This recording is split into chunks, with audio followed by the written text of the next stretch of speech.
अपनी शक्ल देख फिर किसी गोरी के पास जाना। बाकी यार लेवल है साडा से गले असि गोरियां को नहीं जानते, गोरियां साडे को लाभियां ने। जलवा है हमारा। ओ यार छपरी क्यों मुझे बोल रहा है? मैं कहां से आपको छपरी लग रहा हूं? मेरे को यार बाल गोल्डन है। ਉੱਥੇ ਮਾਮਾ ਕਿਉਂ ਨਹੀਂ ਕਹਿੰਦੇ ਹੈ ਜਾ ਕੇ।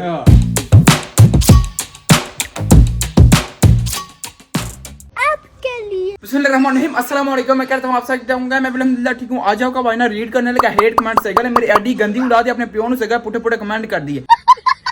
आज फिर तैयार हो जाए तो मैं दसना, अगर आपने चैनल को सब्सक्राइब नहीं किया तो पहले वो कर दे और वीडियो को लाइक कर दे। बाकी यार अल्हम्दुलिल्लाह मुझे ना इतने ज्यादा हेट कमेंट नहीं आते, तकरीबन 100 बंदे में से ना एक होता है जो यार हेट कमेंट कर देता, बाकी सब कमाल के कमेंट करते हैं। सबको लव यू हो गया, बाकी यार लव यू उन्होंने भी हो गया जेडे से गले हेट कमेंट करते हैं, लेकिन उतू आधा घंटा आपके भाई ना वेट किया, ठीक है यार। अभी ना पापा जी फाइनली रेडी शेडी हो चुका है, ठीक है, वो आने लगे हैं। पापा जी आ जाएं जल्दी करें। रेडी शेडी हो रहा है, मैं मेकअप करना है। इस दफा यार आपके भाई ने ना नोटबुक नहीं ली, नहीं तो यार आपको पता है हर दफा ना आपका भाई उसके ऊपर सवाल अच्छा लिखता है, लेकिन इस दफा यार मोबाइल चलेगा इसके ऊपर। यार सारे सवाल है आपको ना यार आंसर देते हैं कमाल के, आ जाए बस। पहला कमेंट, तुम्हारा नाक पकौड़े जैसा है भाईजान। आपने कमेंट तो कर दिया, लेकिन यार आपके भाई ने आपकी ना मुकम्मल इंफॉर्मेशन निकलवा ली है कि आपको भी यार पकौड़े बहुत पसंद है। अगर नॉर्मल पकौड़ा हो उसको यार प्रेस करें, अंदर से निकलता है आलू, लेकिन से करे पकौड़ा थोड़ा स्पेशल है से कर, जिस टाइम मैंने प्रेस करके ना विचू निकलती है स्पेशल ताजी मायोनीज। हाँ जी बराबर मूड। चुप कर बे कुत्ते। अपनी शक्ल देख फिर किसी गोरी के पास जाना। हाँ जी, अगर आप इतने प्यारे हैं तो फिर डीपी क्यों नहीं लगाई? बाकी यार लेवल है साडा से गले असि गोरियां को नहीं जानते, गोरियां साडे को लाभियां ने। जलवा है हमारा। थोड़ी शर्म है तुम्हें? नहीं कोई शर्म नहीं। जब आपको भाई ने छोड़ा था मैंने यार शर्म अपनी बेच के उसका पतीसा लेके खा दिया, कोई शर्म नहीं। मुझसे गले मैं बगैर था। ओ सॉरी माफ करियो, मुंह चो निकले से गले मैं कोई नहीं बोल रहा था। झूठ बोल रहा है तू हमेशा फेक प्रैंक बनाता है।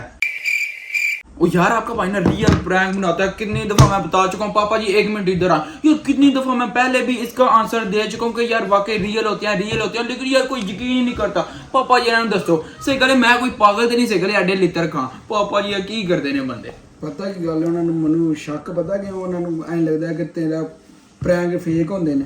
ਕਿਉਂ? ਉਹਦੀ ਵਜ੍ਹਾ ਪਤਾ ਕੀ ਹੈ, ਤੂੰ ਇੱਕੋ ਬੰਦੇ ਨਾਲ ਕਰਨਾ ਹੈ ਤੇ ਉਹਨਾਂ ਨੂੰ ਇਹ ਨਹੀਂ ਪਤਾ ਜਿਹੜਾ ਬੰਦਾ ਉਹ ਝੱਲਾ ਵੇ, ਉਹਨੂੰ ਹਰ ਵਾਰੀ ਝੱਲਾ ਬਣਾ ਕੇ ਤੇ ਉਹ ਗੇਮ ਕਰ ਜਾਂਦਾ, ਕੁੱਟ ਛੁੱਟ ਪੈਂਦੀ ਹੈ। ਉਹ ਅਗਰ YouTube ਦੀ ਪਾਲਿਸੀ ਹੋਵੇ ਨਾ ਤੇ ਅੱਗੂ ਪ੍ਰੈਂਕ ਕਰਨਾ ਤੇ ਜਿਹੜੀ ਖੁੱਲ ਪਵੇ ਦੀ ਨਾ ਉਹਨਾਂ ਨੂੰ ਹਾਈ ਜਿਸਮ ਗੇਮ ਦੀ ਕੁੱਟ ਪੈਂਦੀ। वाकई यार आपको मैं दिखा नहीं सकता, नहीं तो सही गल लापे पैंदे ने लापे वो ਤੁਹਾਨੂੰ ਕੀ ਵਹਾਈ ਹੈ ਫਿਰ ਹੁਣ। ਪਾਪਾ ਜੀ ਸਹੀ ਗੱਲ ਯਕੀਨ ਨਹੀਂ ਕਰਤੇ, ਪਤਾ ਨਹੀਂ ਯਾਰ ਕਿਉਂ ਨਹੀਂ ਕਰਤੇ ਆਪ। ਤੂੰ ਫਿਰ ਸ਼ਰਮ ਕਰਨਾ, ਉਹਨਾਂ ਦੀ ਮੰਨ ਲੈ, ਜਦੋਂ ਯਕੀਨ ਨਹੀਂ ਕਰਦੇ ਸਮਝਦੇ ਨੇ ਫੇਕ ਹੈ, ਤੂੰ ਛੱਡ ਦੇ। ਤੂੰ ਕਹਿੰਦਾ ਕਿਉਂ? ਉਹ ਤੇ ਤੁਹਾਡਾ ਮੈਂ ਕਰਕੇ ਛੱਡਣੇ, ਟੈਨਸ਼ਨ ਨਾ ਲਓ। ਮੈਂ ਹੰਕਾਰ ਹੀ ਤੇਰਾ ਫਿਰ ਵੇਖੀ ਮੈਂ ਹਾਲ ਕੀ ਕਰਦਾ ਪੁੱਤ, ਤੇਰਾ ਸਿਰ ਹੀ ਪਾਟੇ। नहीं माफ कर दो। नहीं यार कोई प्रैंक नहीं होना, सॉरी माफ कर दो, लव यू। तुम वीडियो बनाया करो लेकिन मुंह छुपा कर। मुझे समझ आ गया कि आपने ये कमेंट क्यों किया, क्योंकि सही गल है मेरा मुंह ना नजर आए, सिर्फ सही गल गोरियां दे आंदे रहो। पापा जी इनकी बात चेक करो, ये क्या करते हैं? ਗੱਲ ਤੇ ਇਹਨਾਂ ਦੀ ਸਹੀ ਹੈ ਨਾ। क्यों? ਉਹ ਕਿਸੇ ਦਾ ਦਿਲ ਕਰਦਾ ਕਿ ਦਿਲ ਖਰਾਬ ਹੋਵੇ ਤੈਨੂੰ ਵੇਖ ਕੇ। गजब बेइज्जती है। ਵਾਕਈ ਬੜੀ ਡਾਡੀ ਮੈਨੂੰ ਵੱਜੀ ਹੈ, ਤੇਰੀ ਜਾਨ ਨੂੰ ਸਕੂਨ ਹੀ ਨਹੀਂ ਹੈ। मैं गलती नाल मैं उड़ा कीता बाज गया बस। ਗਲਤੀ ਨਾਲ ਜੇ ਤਾਂ ਮੇਰੀ ਕੋਈ ਗਲਤੀ ਹੈ ਨਾ ਤਾਂ ਦੰਦ ਬਾਹਰ ਨਿਕਲ ਆਉਣੇ ਤੇਰੇ। वो आगे पढ़िए चलो। अगला सवाल। ओ काला शाह काला, एक मिनट सबक करियो। ओ काला शाह काला, मेरा काला मुझे पहले ही पता था थप्पड़ पड़ना है। ਕਾਲਾ ਸ਼ਾਹ ਕਾਲਾ ਉਹਨੇ ਕਿਹਾ ਤਾਂ ਸੱਚ ਨੇ। वो पापा जी ਇਹਦਾ ਜਵਾਬ ਮੈਂ ਦੇਣਾ। ਇਹ ਅੱਲਾਹ ਤਾਲਾ ਦੇ ਨਿਜ਼ਾਮ ਨੇ, ਇਹਨੂੰ ਸਮਝਣ ਦੀ ਕੋਸ਼ਿਸ਼ ਕਰੋ ਤੁਸੀਂ ਕਿ ਕੀ ਚੱਕਰ ਹੈ ਕਾਲਾ ਤੇ ਚਿੱਟਾ। ਇਹ ਅੱਲਾਹ ਤਾਲਾ ਨੇ ਕੰਬੀਨੇਸ਼ਨ ਕਿਉਂ ਬਣਾਇਆ?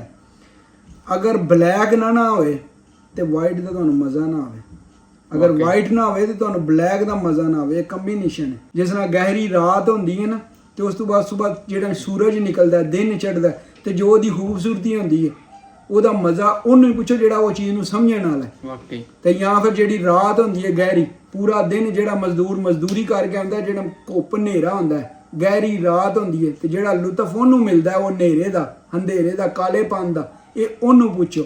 ਐਸਾ ਸੇ ਅੱਲਾਹ ਤਾਲਾ ਦੇ ਨਿਜ਼ਾਮ ਨੇ, ਇਹਨੂੰ ਨਹੀਂ ਛੇੜੀਦਾ। ਤੇ ਅੱਲਾਹ ਤਾਲਾ ਨੇ ਬੜੇ ਹਿਸਾਬ ਕਿਤਾਬ ਨਾਲ ਚੀਜ਼ਾਂ ਬਣਾਈਆਂ ਨੇ, ਇਹ ਸਾਡੀ ਅਕਲ ਤੋਂ ਬਾਹਰ ਨੇ। ਕੁਰਾਨ ਪਾਕ ਜੀ ਅੱਲਾਹ ਤਾਲਾ ਬਾਰ-ਬਾਰ ਫਰਮਾਉਂਦਾ है कि ਤੁਸੀਂ गौर फिक्र करो, लेकिन ਅਸੀਂ गौर फिक्र नहीं करते हैं। अगला सवाल। कार्टून। यार ये क्या बात हुई, कार्टून क्यों मुझे बोल रहा है? ओए हुसैन मैं कोई कार्टून हूँ? ਮੈਨੂੰ ਪਤਾ ਤੈਨੂੰ ਕਿਉਂ ਇਹ ਕਮੈਂਟ ਆਇਆ ਕਾਰਟੂਨ ਕਿਉਂ? ਕਿਉਂਕਿ ਫੈਮਲੀਆਂ ਵੀ ਵੰਦੀਆਂ ਨੇ ਨਾ ਤੇਰੇ ਵਲਾ जी। ਤੇ ਉਹਨਾਂ ਬੱਚਿਆਂ ਨੂੰ ਆਰੇ ਲਾ ਕੇ ਤੇ ਪੁੱਤਰ ਉਹਨਾਂ ਕਿਚਨ ਦੇ ਕੰਮ ਹੀ ਕਰਨਾ ਹੁੰਦਾ, ਕੋਈ ਕਾਰਟੂਨ ਲਾਣੇ ਨੇ ਤੇ ਉਹਨਾਂ ਬੱਚਿਆਂ ਨੇ ਬਹਿਣਾ। बाज आजा बाज जो इसने नीचे पूरा था कितना कमाल का, बाज आजा बाज। चल बाढ़ पर। अगला सवाल, छपरी। ओ यार छपरी क्यों मुझे बोल रहे हैं? मैं कहाँ से आपको छपरी लग रहा हूँ? मेरे कोई यार बाल गोल्डन है? नहीं। मैंने कोई चेनें पहनी हुई हैं? नहीं। मैंने कोई सही गला अपने कान बनाए? नहीं। तो फिर क्यों बोल रहे हैं? यार ये ਉਹਨੇ ਸਹੀ ਕਿਹਾ ਨਾ, ਉਹ ਜਿਹੜਾ ਚੇਨਾ ਚੂਨਾ ਪਾਣਾ ਛਪਰੀ ਹੈ ਤੇ ਐ ਵੇ ਨਾ ਹੀਰੋ ਐ ਹੁੰਦੇ ਨਹੀਂ ਇਹ ਤੇ ਗੱਲ ਹੈ ਨਾ यार, देखो हीरो। अच्छा ओवर एक्टिंग की दुकान। यार ये क्या बात कर रहे हैं? ओवर एक्टिंग नहीं मैं करता हूँ यार। पहले जब आपका भाई ना व्लॉग बनाता था, जब मैंने चैनल स्टार्ट किया था, तब आप मुझे बोलते थे कि तुम यार कितना मासूम बोलते हो, यार कितना मीठा बोलते हो, ऐसे मासूम से बात करते हो। लेकिन सही गले ऊंजे मैं थोड़ा शार हो, थोड़ी स्पीड पड़ी है तो उसी कहने लगे ओवर एक्टिंग। ਆਏ ਮੁੰਡਿਆ छा गया तू, लव यू टू हो गया। पापा जी अभी जो पापा जी अभी जो सवाल मैं पढ़ने लगा हूँ, ये हेट कमेंट तो नहीं आया, लेकिन वैसे ना एक बंदे ने पूछा कि चेन पहनना शिर्क है, शायद उनने ये लिखा हुआ है। ਉਹਨੇ ਸ਼ਾਇਦ ਸ਼ਿਰਕ ਹੈ। ਮੇਰੀ ਗੱਲ ਸੁਣ, ਬੰਦਿਆਂ ਨੂੰ ਸ਼ਿਰਕ ਸ਼ਿਰਕ ਸ਼ਿਰਕ ਸ਼ਿਰਕ ਇੰਜ ਰੱਟਾ ਲਾਇਆ, ਪਤਾ ਹੀ ਕੋਈ ਸ਼ਿਰਕ ਦਾ ਮਤਲਬ ਕੀ ਹੈ। बता रहे हैं आप। ਸ਼ਿਰਕ ਦਾ ਮਤਲਬ ਹੈ ਕਿ ਤੁਸੀਂ ਕਿਸੇ ਨੂੰ ਰੱਬ ਬਣਾ ਲਓ, ਯਾਨੀ ਅੱਲਾਹ ਤਾਲਾ ਦੇ ਨਾਲ ਇੱਕ ਹੋਰ ਕਿਸੇ ਨੂੰ ਅੱਲਾਹ ਬਣਾ ਲਓ। ਕੋਈ ਦੁਨੀਆ ਦੇ ਉੱਤੇ ਮੁਸਲਮਾਨ ਹੋਵੇ ਜਿਹੜਾ ਕਲਮਾ ਪੜ੍ਹਨ ਵਾਲਾ ਹੋਵੇ, ਉਹ ਕਦੇ ਰੱਬ ਦੇ ਬਰਾਬਰ ਕਿਸੇ ਨੂੰ ਸਮਝਦਾ? ਸ਼ਿਰਕ ਉਹਦਾ ਮਤਲਬ ਬੰਦਾ ਇੱਥੇ ਹੁਣ ਛੋਟੀ ਛੋਟੀ ਚੀਜ਼ ਹੁੰਦੀ ਹੈ, ਉਹਨੂੰ ਜਨਾਬ ਹਰ ਗੱਲ ਤੇ ਸ਼ਿਰਕ ਹੈ। ਇਹ ਜਨਾਬ ਤੁਸੀਂ ਇਹ ਚੀਜ਼ ਨਹੀਂ ਲੈਣੀ ਹੈ, ਇਹ ਨਹੀਂ ਲੈਣੀ ਹੈ ਤੇ ਫੋਟੋ ਬਣੀ ਹੈ, ਸ਼ਿਰਕ ਹੈ। ਹਾਂ, ਸ਼ਿਰਕ ਦਾ ਮਤਲਬ ਹੁੰਦਾ ਹੈ ਕਿ ਰੱਬ ਦੇ ਨਾਲ ਕਿਸੇ ਨੂੰ ਰੱਬ ਬਣਾਓ, ਦੂਜਾ ਰੱਬ ਬਣਾਓ। ਰੱਬ ਇੱਕ ਹੀ ਹੈ, ਅੱਲਾਹ ਇੱਕ ਹੀ ਹੈ, ਦੋ ਅੱਲਾਹ ਨਹੀਂ ਹੈ, ਅੱਲਾਹ ਇੱਕ ਹੀ ਹੈ। ਜੇ ਦੋ ਅੱਲਾਹ ਬਣਾਓ ਤੇ ਉਹ ਸ਼ਿਰਕ ਹੈ।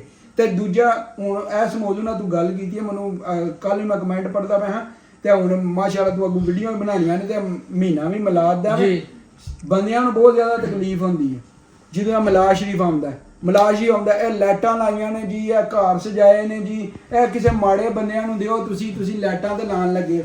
ਮਮਾ ਉਸ ਟਾਈਮ ਤੁਹਾਨੂੰ ਯਾਦ ਨਹੀਂ ਆਉਂਦਾ ਜਿਹੜਾ ਕਿਸੇ ਸ਼ਾਦੀਆਂ ਤੇ ਜਾਂਦੇ ਹੋ, ਉੱਥੇ ਲਾਈਟਾਂ ਵੀ ਲੱਗੀਆਂ ਹੁੰਦੀਆਂ ਨੇ, ਉੱਥੇ ਜਿਨ੍ਹਾਂ ਦੇ ਘਰ ਸ਼ਾਦੀ ਤੇ ਜਾਂਦੇ ਹੋ ਉਹਨਾਂ ਜਾ ਕੇ ਵਹਾਂ ਕਿਉਂ ਲਾਈਟਾਂ ਲਾਈਆਂ ਜਾਂਦੇ, ਪੈਸੇ ਦੇਵਾਂ ਕਿਸੇ ਮਾੜੇ ਬੰਦੇ, ਉੱਥੇ ਜਾ ਕੇ ਉਹਨਾਂ ਦੀ ਜ਼ਬਾਨ ਬੰਦ ਹੋ ਜਾਂਦੀ ਹੈ ਨਾ, ਉੱਥੇ ਜ਼ਬਾਨ ਬੰਦ ਹੋ ਜਾਂਦੀ, ਪਤਾ ਅਗਲਿਆਂ ਨੇ ਕੰਨ ਭੰਨੇ ਤੇ ਨਾਲ ਉਸ ਤੋਂ ਬਾਅਦ ਖਾਣਾ ਵੀ ਖਾਣਾ, ਉਸ ਤੋਂ ਬਾਅਦ ਜਨਾਬ ਫਰੀ ਦੀ ਆਪਣੀ ਬੱਲੇ ਬੱਲੇ ਵੀ ਸੁਣਨੀ ਹੈ, ਤਾਂ ਵਾਸਤੇ ਉੱਥੇ ਨਹੀਂ ਬੋਲਣ ਲੱਗੇ। ਸਿਰਫ ਮਿਲਾਦ ਸ਼ਰੀਫ ਦੇ ਉੱਤੇ ਇਹਨਾਂ ਨੂੰ ਪ੍ਰੋਬਲਮ ਹੈ, ਉੱਤੇ ਬੋਲਦੇ ਨੇ। ਇਹ ਦੂਜੀ ਗੱਲ ਹੈ ਵੇ ਹੁਣ ਮਿਸਾਲ ਦੇ ਤੌਰ ਤੇ ਅਗਰ ਵੋਟ ਹੁੰਦੇ ਨੇ ਆਪਣੇ ਯੂਰਪ ਨੂੰ ਤਾਂ ਛੱਡ ਇੱਥੇ ਤੇ ਉਹ ਚੀਜ਼ ਹੀ ਕੋਈ ਨਹੀਂ, ਪਾਕਿਸਤਾਨ ਜਿਹੜਾ ਵੋਟ ਹੁੰਦੇ ਨੇ, ਵੋਟ ਕਰਨ ਦੇ ਉੱਤੇ ਇੱਕ ਬੰਦਾ ਜਿਹੜਾ ਕੈਂਡੀਡੇਟ ਖਲੋਂਦਾ ਅਰਬਾਂ ਰੁਪਈਆ ਲਾਉਂਦਾ, ਅਰਬਾਂ ਰੁਪਈਆ, ਤੇ ਅਰਬਾਂ ਰੁਪਈਆ ਜਿਹੜਾ ਗਰੀਬਾਂ 'ਚ ਵੰਡਿਆ ਜਾਏ ਨਾ ਤੇ ਕਿੰਨੇ 100 ਘਰ ਜਿਹੜੇ ਨਾ ਖਾ ਸਕਦੇ ਨੇ। ਉੱਥੇ ਮਾਮਾ ਕਿਉਂ ਨਹੀਂ ਕਹਿੰਦੇ ਹੈ ਜਾ ਕੇ ਕਿ ਇਹ ਪੈਸੇ ਗਰੀਬਾਂ ਨੂੰ ਦਿਓ, ਤੁਸੀਂ ਕਿਉਂ ਇਸ਼ਤਿਹਾਰ ਲਾ ਰਹੇ ਹੋ, ਵੋਟ ਸਾਨੂੰ ਦਿਓ, ਇਹ ਸਭ ਕੁਝ ਸਾਰੀਆਂ ਕੰਪੇਨਾਂ ਉਹ ਕਰਦੇ ਨੇ, ਰੈਲੀਆਂ ਕਰਦੇ ਨੇ। ਉੱਥੇ ਤੁਹਾਨੂੰ ਯਾਦ ਨਹੀਂ ਆਉਂਦਾ ਜਦੋਂ ਸਰਕਾਰ ਸੱਲਮ ਦਾ ਮਹੀਨਾ ਆਉਂਦਾ, ਮਿਲਾਦ ਸ਼ਰੀਫ ਦਾ ਮਹੀਨਾ ਆਉਂਦਾ, ਦਿਨ ਆਉਂਦਾ ਤੇ ਜਨਾਬ ਤੁਹਾਨੂੰ ਸਾਰਿਆਂ ਨੂੰ ਸ਼ਿਰਕ ਯਾਦ ਆ ਜਾਂਦਾ। ਇਹ ਵੀ ਸ਼ਿਰਕ ਹੈ, ਉਹ ਵੀ ਸ਼ਿਰਕ ਹੈ, ਇਹ ਵੀ ਗੁਨਾਹ ਹੈ, ਉਹ ਵੀ ਗੁਨਾਹ ਹੈ। ਹੁਣ ਸ਼ਾਦੀ ਜਿਹੜੀ ਹੈ, ਸ਼ਾਦੀ ਸੁਨਨਤ ਦੇ ਮੁਤਾਬਕ ਜਿਹੜੀ ਹੈ ਮਸਜਿਦ ਵਿੱਚ ਕਰਨੀ ਚਾਹੀਦੀ। 2-3 ਮੈਂ ਕਮੈਂਟ ਵੇਖੇ ਸਨ ਤੇਰੇ, ਹੁਣ ਜਿਨ੍ਹਾਂ ਕਮੈਂਟ ਕੀਤੇ ਉਹਨਾਂ ਪੁੱਛ ਆਪਣੀ ਸ਼ਾਦੀ ਉੱਥੇ ਮਸਜਿਦ ਕੀਤੀ, ਜੇ ਬੱਚਾ ਉਹਦੇ ਨੂੰ ਪੁੱਛਿਆ ਆਪਣੇ ਵਾਲਦ ਸਾਹਿਬ ਨੇ ਸ਼ਾਦੀ ਇਹ ਮਸਜਿਦ ਕੀਤੀ ਸੀ, ਉਹਦੀ ਵਾਰੀ ਉਹਨਾਂ ਨੂੰ ਉਹ ਚੀਜ਼ਾਂ ਨਹੀਂ ਯਾਦ ਆ ਰਹੀਆਂ, ਉਹਦੀ ਜਨਾਬ ਹਾਲ ਕਰਨ ਦੇ, ਪੈਸਾ ਗਵਾਉਣ ਦੇ, ਉੱਥੇ ਉਹਨਾਂ ਨੂੰ ਮਾੜੇ ਬੰਦੇ ਨਹੀਂ ਯਾਦ ਆਉਣ ਲੱਗੇ। ਜਿਹੜਾ ਜਿਉਂ ਹੀ ਮਿਲਾਦ ਸ਼ਰੀਫ ਦੀਆਂ ਝੰਡੀਆਂ ਜਾਂ ਫਿਰ ਲਾਈਟਾਂ ਲੱਗਣ ਦੀਆਂ ਜਾਂ ਤਕਸੀਮ ਕਰਨ ਤੇ ਫਿਰ ਜਨਾਬ ਉਹਨਾਂ ਨੂੰ ਯਾਦ ਆ ਜਾਂਦਾ ਕਿ ਇਹ ਜੀ ਤੁਸੀਂ ਇਹ ਗਲਤ ਕਰ ਰਹੇ ਹੋ। ਇਹ ਬਹੁਤ ਭੈੜੀ ਲਾਈਨ ਫੜੀ ਗਈ ਹੈ, ਇਹ ਸਾਡੇ ਦਿਮਾਗ ਖਰਾਬ ਕੀਤੇ ਗਏ ਨੇ। ਦਿਮਾਗ ਯਾਰ ਕੋਈ ਗੌਰੋ ਫਿਕਰ ਕਰੇ ਔਰ ਬਾਜ਼ ਆ ਜਾਏ, ਇਸ ਤਰ੍ਹਾਂ ਨਹੀਂ ਕਰਨਾ ਚਾਹੀਏ। ਸਹੀ ਗੱਲ ਹੈ, ਅਕਲ ਨੂੰ ਹੱਥ ਮਾਰੋ ਤੁਸੀਂ। ਇੱਕ ਨਾਲੇ ਹੋਰ ਚੀਜ਼ ਹੈ, ਮੇਰੀ ਗੱਲ ਸੁਣ, ਲਾਈਟਾਂ ਦਾ ਤਾਂ ਕਹਿੰਦੇ ਲਾਈਟਾਂ ਲਾਉਂਦੇ ਹੋ ਮਾੜਿਆਂ ਬੰਦਿਆਂ ਦੇ। ਹੁਣ ਮੈਨੂੰ ਦੱਸ, ਜਿਹੜਾ ਬੰਦਾ ਖਾਣਾ ਪਕਾਉਂਦਾ, ਇੱਕ ਦੇਗ ਵੰਡਦਾ, ਉਹ ਦੇਗ ਜਾ ਕੇ ਕਿਸੇ ਗਵਰਨਰ ਨੂੰ ਤਾਂ ਨਹੀਂ ਦੇ ਕੇ ਆਉਂਦਾ, ਉਹ ਮਾੜਿਆਂ ਬੰਦਿਆਂ ਨੂੰ ਦਿੰਦਾ। ਮਾੜੇ ਬੰਦੇ ਹੀ ਉਹਦੇ 'ਚ ਖਾਂਦੇ ਨੇ, ਜਾਂ ਉਹ ਜਾ ਕੇ ਕਿਸੇ ਜੱਜ ਮਿਨਿਸਟਰ ਕਿਸੇ ਵਜ਼ੀਰ ਆਜ਼ਮ ਹਾਊਸ ਲੈ ਜਾਂਦਾ, ਦੇਖ ਲਓ ਜੀ ਇਹ ਤੁਹਾਡੇ ਵਾਸਤੇ। ਉਹ ਮਾੜੇ ਬੰਦੇ ਹੀ ਖਾਂਦੇ ਨੇ, ਤਗੜਿਆਂ ਕਾਲ ਨਹੀਂ ਜਾਂਦੀ ਹੈ। ਤਗੜੇ ਜਿਹੜੇ ਹੁੰਦੇ ਨੇ ਉਹ ਸਿਰਫ ਇੰਝ ਹੀ ਕਰਦੇ ਨੇ, ਆਪ ਸਭ ਕੁਝ ਕਰਨ ਦੇ ਤੇ ਜਨਾਬ ਜਿਉਂ ਹੀ ਵੇਖਣ ਦੇ ਲਾਈਟਾਂ ਲੱਗੀਆਂ ਕੋਈ ਆਇੰਦਾ ਕੰਮ, ਉਹ ਜਨਾਬ ਮਾੜਿਆਂ ਬੰਦਿਆਂ ਦਾ ਸੋਚੋ ਕਿਉਂ ਪੈਸਾ ਜ਼ਾਇਆ ਕਰ ਰਹੇ ਹੋ। ਤੇ ਚਾਚਾ ਜਿਹੜੀ ਆਪਣੀ 2-2 ਕਰੋੜ ਦੀ ਗੱਡੀ 'ਚ ਬੈਠੇ ਹੋ, ਆਪਣੇ ਸਾਰੇ ਕੰਮਾਂ 'ਚ ਬੈਠੇ ਹੋ, ਉਹਦੀ ਵਾਰੀ ਤੁਹਾਨੂੰ ਕੋਈ ਯਾਦ ਨਹੀਂ ਹੈ। ਲਿਹਾਜ਼ਾ ਮੈਨੂੰ ਗੁੱਸਾ ਚੜ ਗਿਆ ਤੇ ਤੂੰ ਜਾਣ ਤੇ ਤੇਰਾ ਚੈਨਲ ਜਾਣੇ ਤੇ मैं नहीं चलो तेरा माफ कर दो, माफ कर दो हाँ, पापा फिर- जी। जितने कमेंट थे ना वो भी क्लियर हो गया, ठीक है। जितने आंसर देने थे वो मैंने दे दिया, ठीक है। बस इतना ही था। बदतमीजी तो नहीं किसी ने की थी? नहीं नहीं बात में मैं ਤੁਹਾਨੂੰ ਪਤਾ ਹੈ ਬੇਸ਼ਰੀਫ। और फिर भी उन्होंने दोबारा उन्होंने कह लगे अगर फिर भी किसी ने तेरी गल बुरी लगी हो, अगर यार किसी को ना मेरी बात बुरी लगी है वाकई यार माजरत करता हूँ, सॉरी यार। वाकई ये तो बस यार छोटा मोटा शुगर मेला होता है, आपको पता है यार। आपका भाई थोड़ी सी फनी वीडियो भी बनाता है, ठीक है। इस तरह के शुगर मेला चलता है साथ में। बाकी लेवल हो गया, घंटे बाद बोलिया लेकिन बहुत चढ़िया लेवल हो गया। चले यार क्या ही बात है, मजा ही आ गया। आपको यार 5 मिनट के बाद में मिलते हैं। 5 minutes later. चलें यार, होपफुली आपने ना ये वाली वीडियो एंजॉय की होगी। लेकिन यार बाहर चक तो करे वेदर यार आस्ता आस्ता बन रहा है, बारिश वाला देखें तो सही। है काले बादल आ रहे हैं, लेकिन यार सन तुम गायब हो जाओ यार, क्योंकि अच्छी खासी गर्मी पड़ रही है। लेकिन यार आस्ता आस्ता ना मौसम आप चेंज होता जा रहा है। बाकी सही कर जेडे हेट कमेंट करते हो आ गया ये स्वाद आइंदा अगर आपने किए ना तो ध्यान से करना। होपफुली आपने ना ये वाली वीडियो एंजॉय की होगी। तो बाजी आज का ये मतलब करते हैं वीडियो को लाइक और चैनल को सब्सक्राइब कर जाएगा। अपना बहुत सारा ख्याल रखिएगा। अल्लाह हाफिज़। मनु से पूरी चास आ गई, ध्यान ना करियो कमेंट जो करना भी होया।